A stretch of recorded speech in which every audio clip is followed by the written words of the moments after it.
What's shaking, everyone? Welcome back to another video. We've got our favorite cycle developer here again, Chris. But you know, I not everyone knows you from the first little chat we had. So, Chris, I want you to introduce yourself and just go on and give her.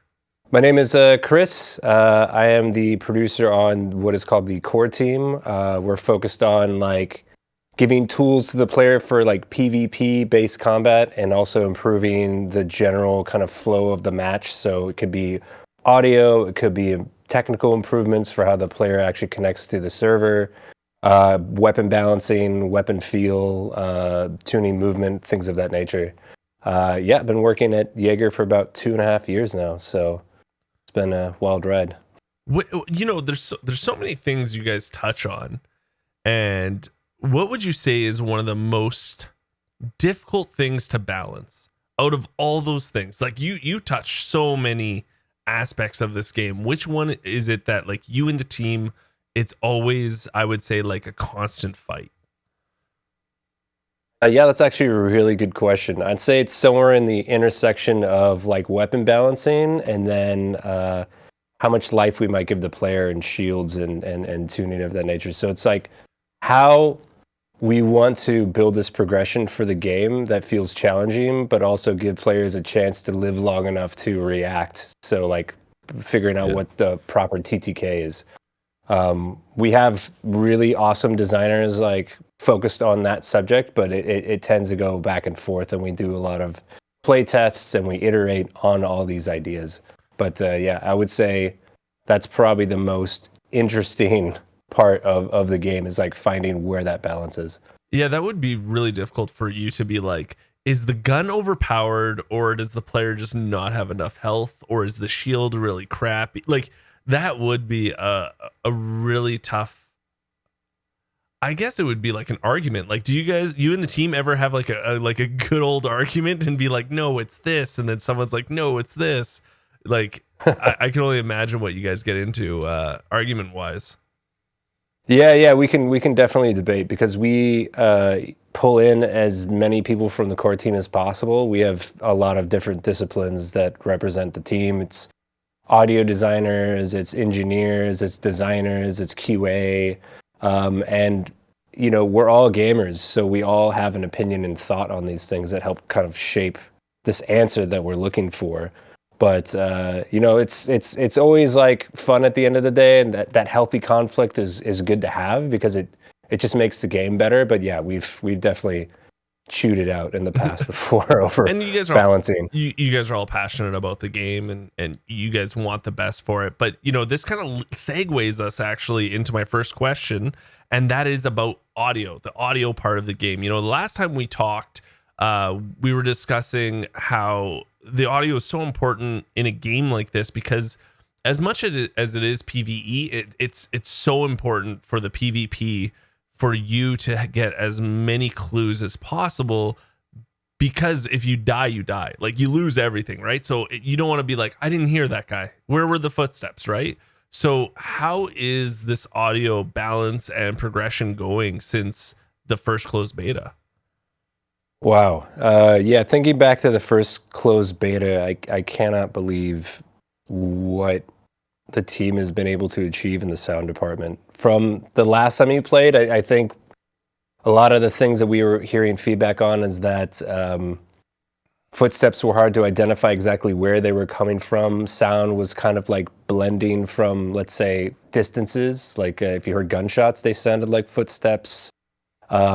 Creatures, depending on their location and elevation, they sounded like they were just kind of on top of you. So, we didn't really have any systems in place to really separate all these elements. So now we have actually, and it's insane to actually play this and hear it too. It's like a dynamic occlusion system, and what that means is that there's physical items in the space that are blocking sound and giving you an idea where exactly that sound is coming from. So let's say if there's a wall in front of you and you have a creature behind that and a creature basically to the left of it, not occluded by a wall, you'll be able to tell the difference between the two sounds.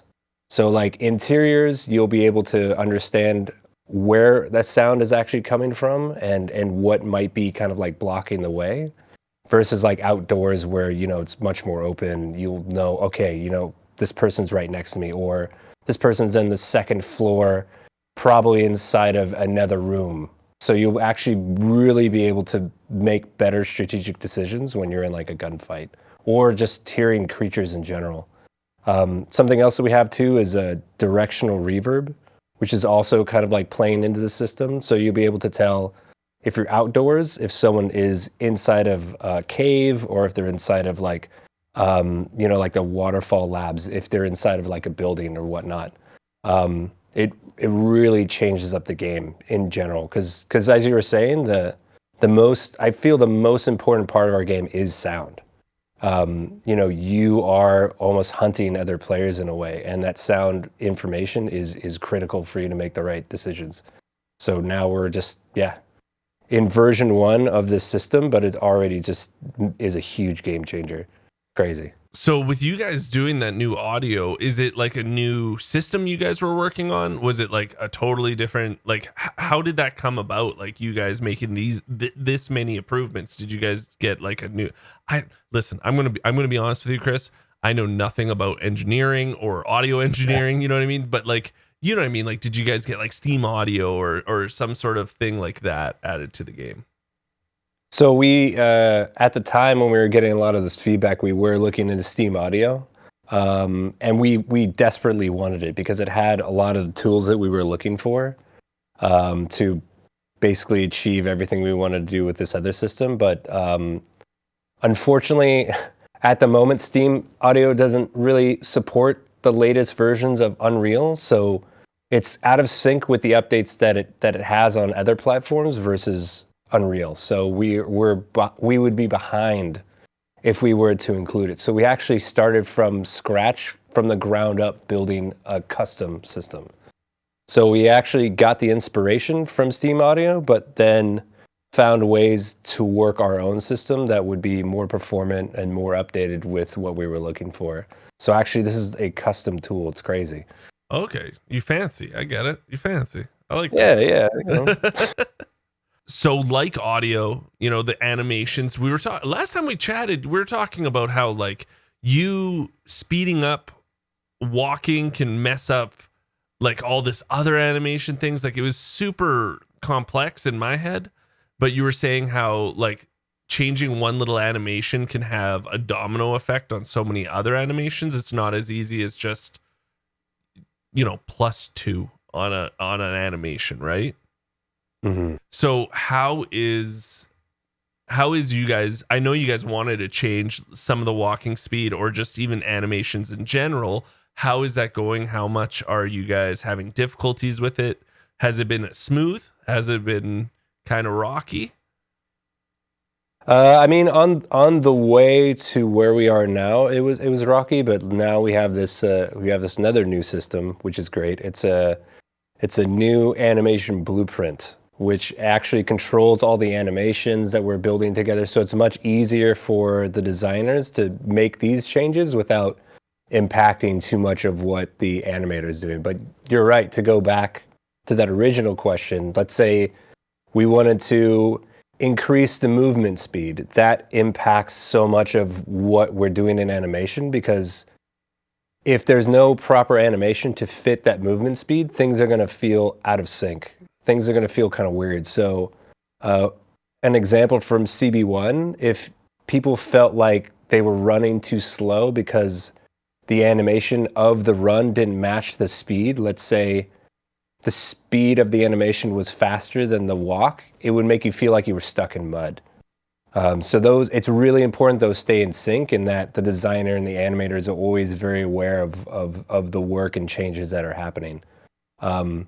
But to skip ahead, this new animation blueprint, which is the thing behind the scenes that's controlling all of the animations depending on what's happening inside the game. So when you ADS, when you jump, when you slide, the weight encumbrance on your backpack that slows you down incrementally. So like if you have a certain sprint speed, it'll be much slower when you have an epic backpack that's completely full.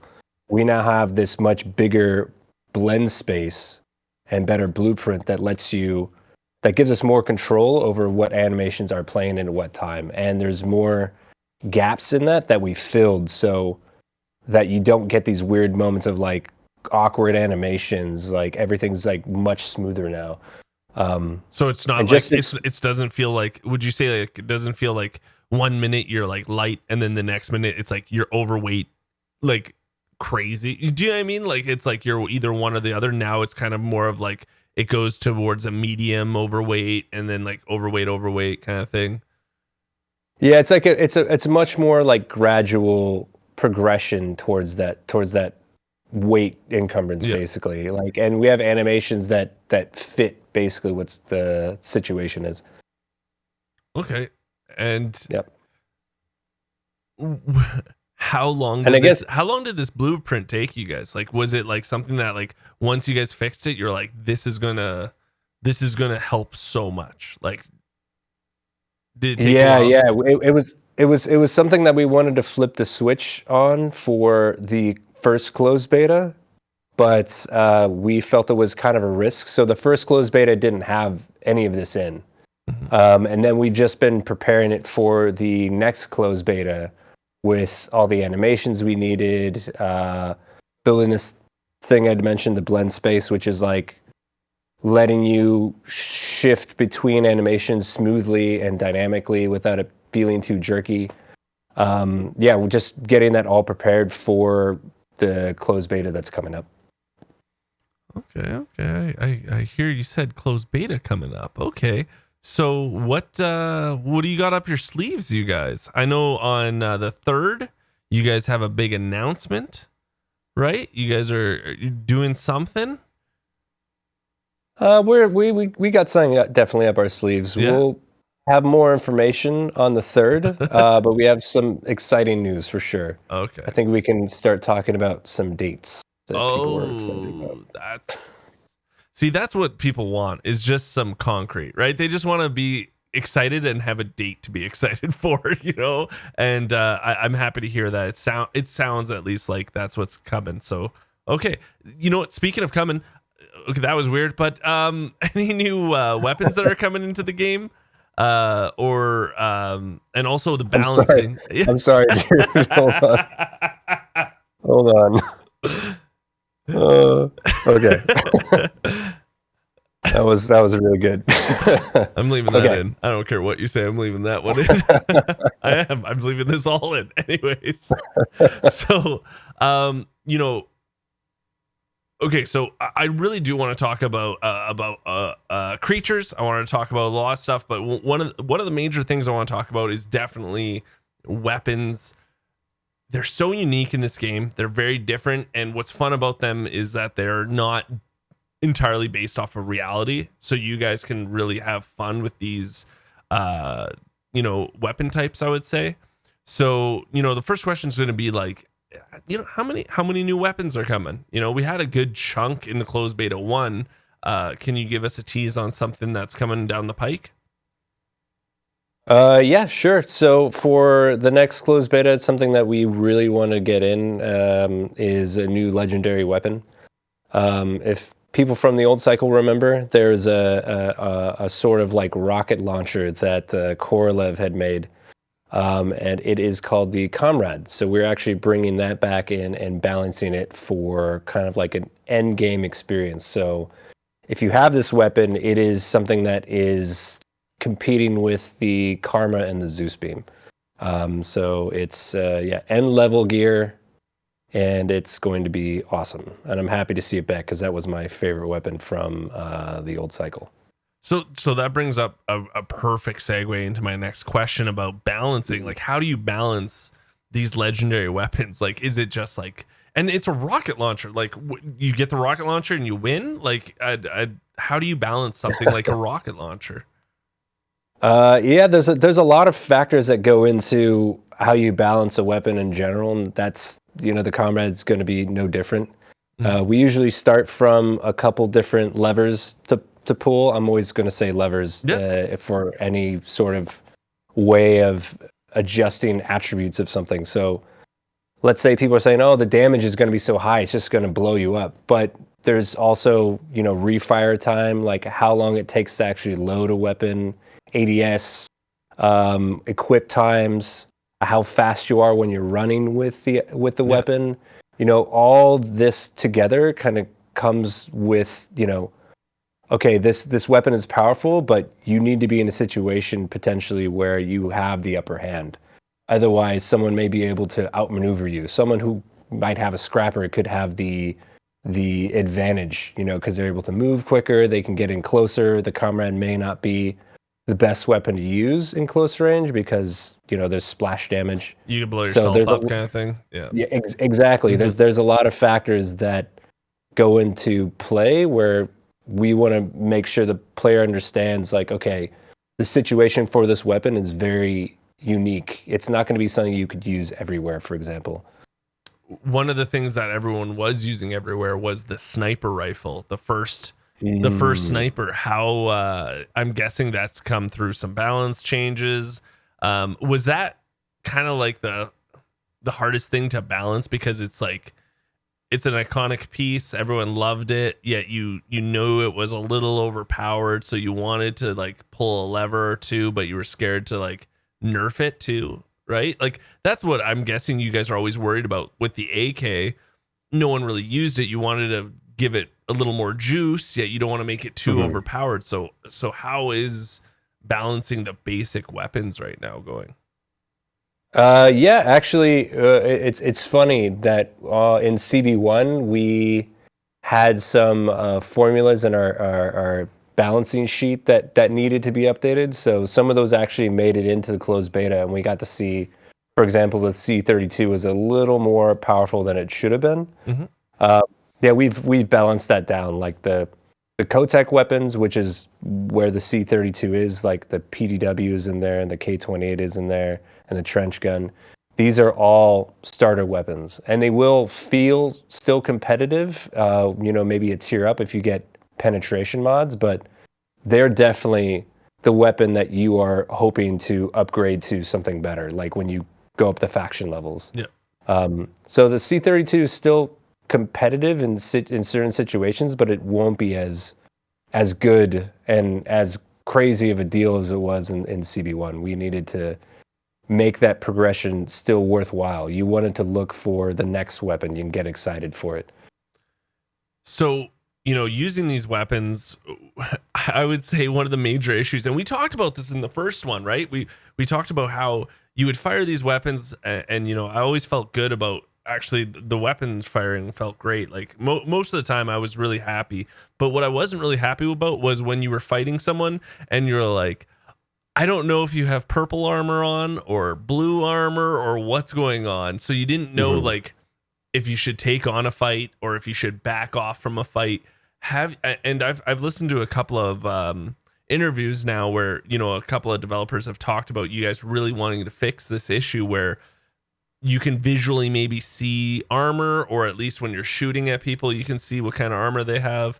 Have you guys come up with something? Yeah, actually, it's this issue is kind of like twofold. So there's one where it's combat readability before the fight, and then there's combat readability in the fight. So the specific topic you kind of raise is just like what happens when you shoot another player. Yep.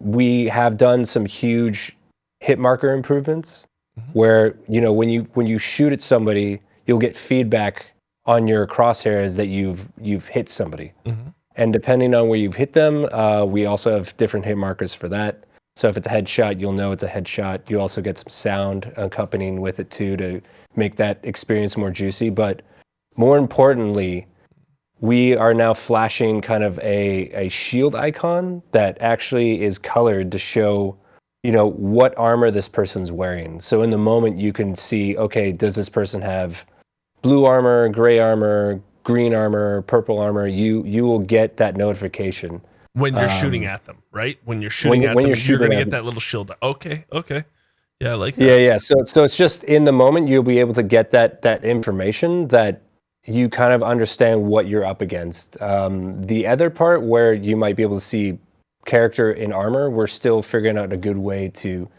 solve that problem. Okay. But we kind of like that players may just choose to risk it and say like, you know what, I'm going to fight this person and find out. Because I know in Tarkov, if you see, the tan man, this giant walking tank, you're like, I'm never going to fight this person. So it tends to stop people from engaging with other people. So we wanted to find a way to get players, more interested in fighting other players when they see Mm-hmm. them and not shy away from it.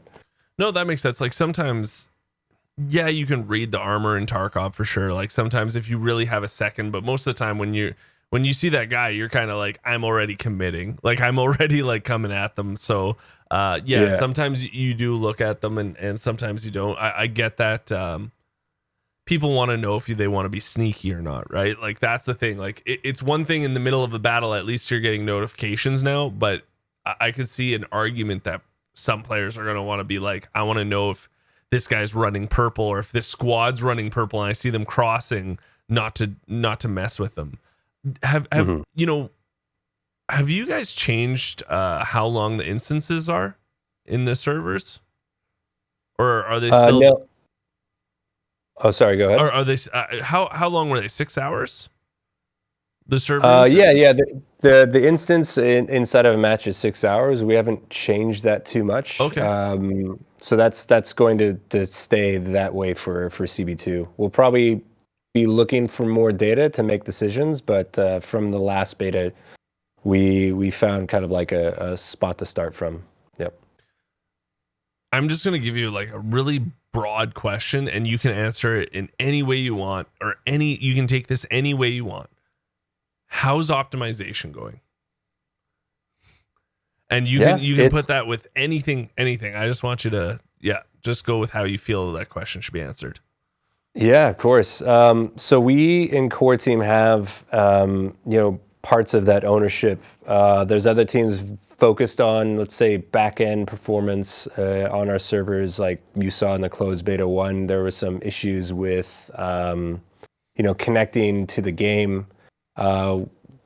Basically we saw some dips here and there. We also saw some rubber banding from the first CB1 as well. Mm-hmm. Maybe some soft locks where, let's say, you'd see a black screen and you get stuck there, or maybe you get kicked back to the station if you're dropping to the planet. These are all things that we're focused on tracking and just making sure we have fixes for them. So rubber banding, we're hoping, is in a much better state. It actually has improved quite a bit.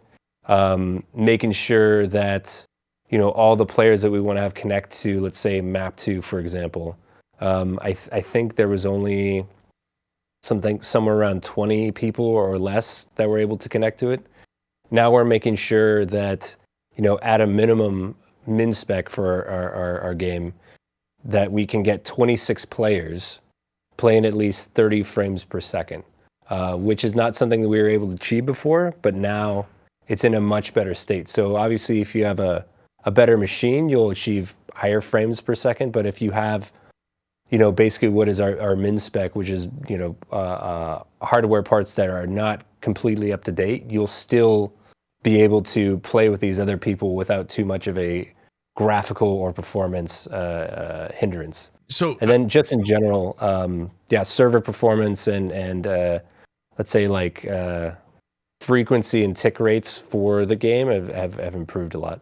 sorry. So to cut you off, you talked about 26 people. Is that how many you want on one map, kind of thing, or is that just like what's that number mean? Sorry, just to. Yeah. So on map 2, because it's such a big map, Yeah. we've been playing with population size. Oh, 'Cause okay. at some point, like let's say a server is completely full in CB1, map 2 still felt kind of empty. Mm-hmm. We wanted to kind of reach the upper limit of what was a healthy player count. And we're Okay. deciding to go with 26 is our benchmark. How can we make that work for how large that level is with how dense and detailed the map is against, these different gameplay hardwares that are going to be supported. How much was the old? How many people were on the old one for 2? I think it was like either around 20 or maybe a Less? tiny bit Yeah. less. Yeah. Wow. Okay, so you guys are really wanting to pack in as many people as possible so it feels alive and there's someone maybe around every corner. I like that. I like that. Yeah, exactly. So like, with these, going back to these sound improvements, like you'll be able to hear that there's a lot of commotion on the planet. People are getting into fights. You'll be able to understand where they are at, but it also won't feel and sound as empty. So you always just have to think like, okay, I'm going to go to this planet, but there's someone that could always be around the corner. So, you were talking about map 1, map 2. In CB2, can you for CB2, can you mention, maybe, are you teasing that there's going to be a map 3 maybe? Are we going to see that third map unlocking?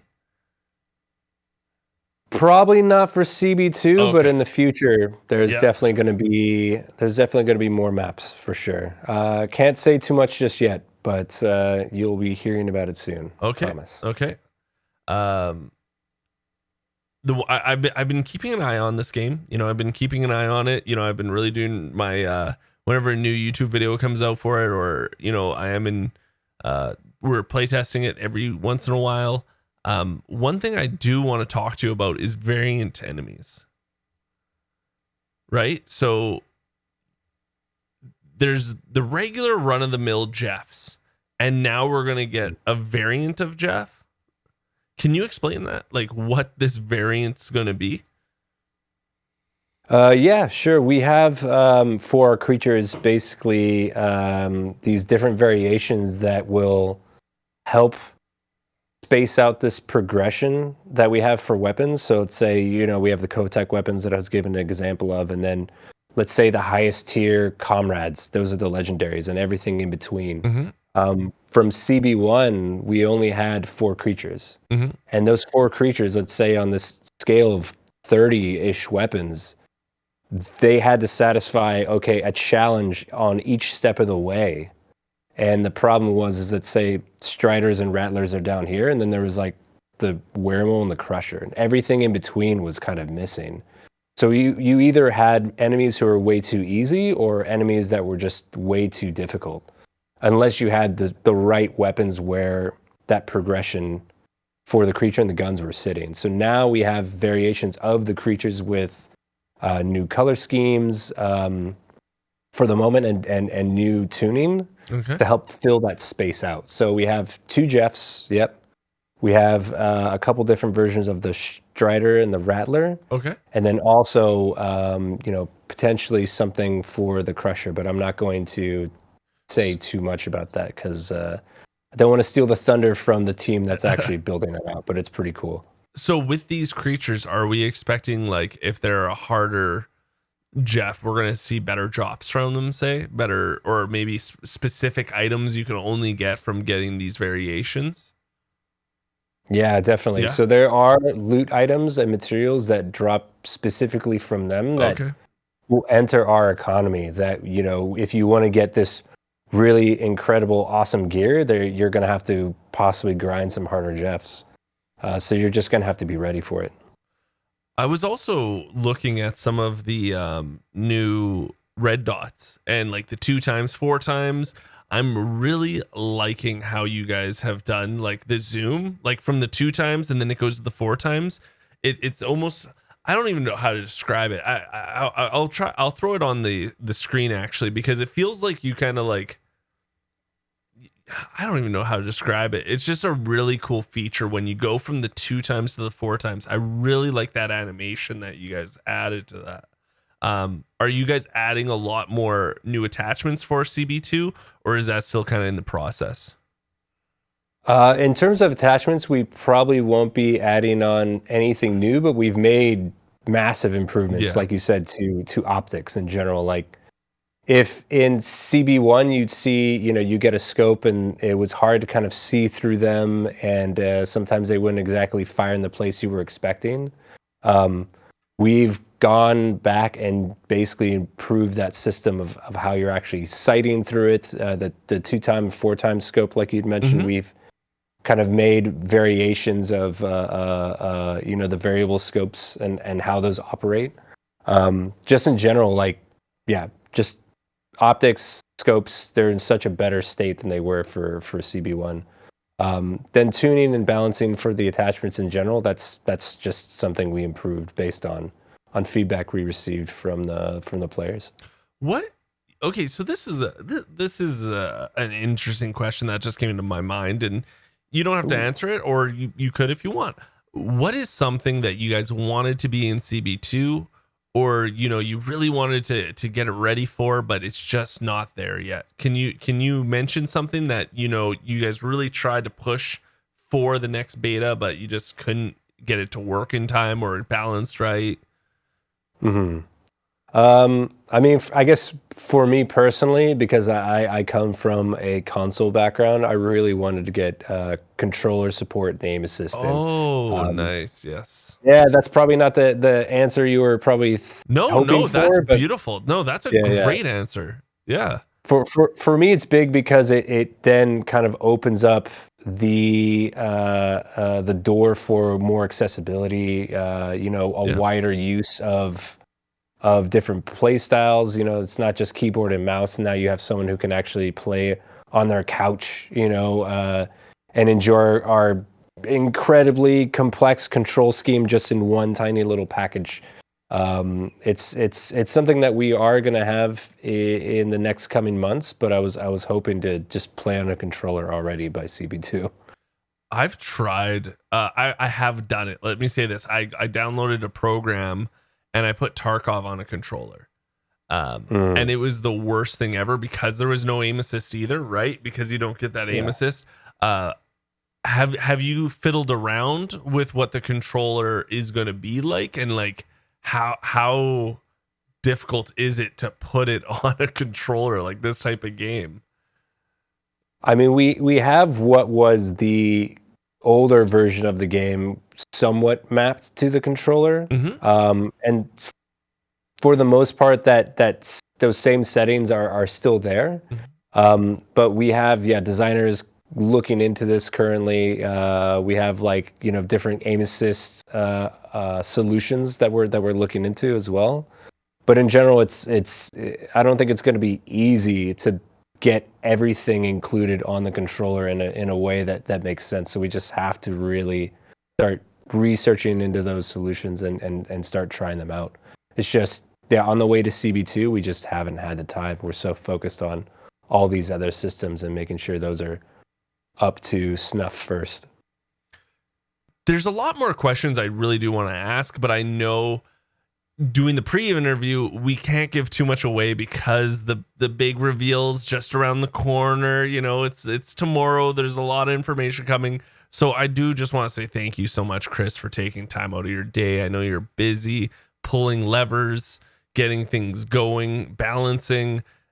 Thank you so much, Chris. I really do appreciate you. Yeah, thanks so much for taking the time to chat with me. And yeah, thanks to everyone in the community for watching and staying up to date. We're really super stoked that you guys will be jumping on to Fortuna again. And can't wait to be shot and have all my stuff stolen by you because I'm so bad at our game. Last question. Okay, last quick question. What's your favorite gun, though? My favorite gun? Yeah, favorite gun. Ooh, I will say right now it's the Voltaic Brute. Okay. Because we've changed some animations and how it shoots, and it feels like an SMG now. It's awesome. Ooh, I like that. Well, thank you so much, Chris. I really appreciate your time. Thank you, everyone at Yager Studio, for helping us out and putting this out. And thank you guys for watching. So until next time, I'll talk to everyone later. Thank you, guys.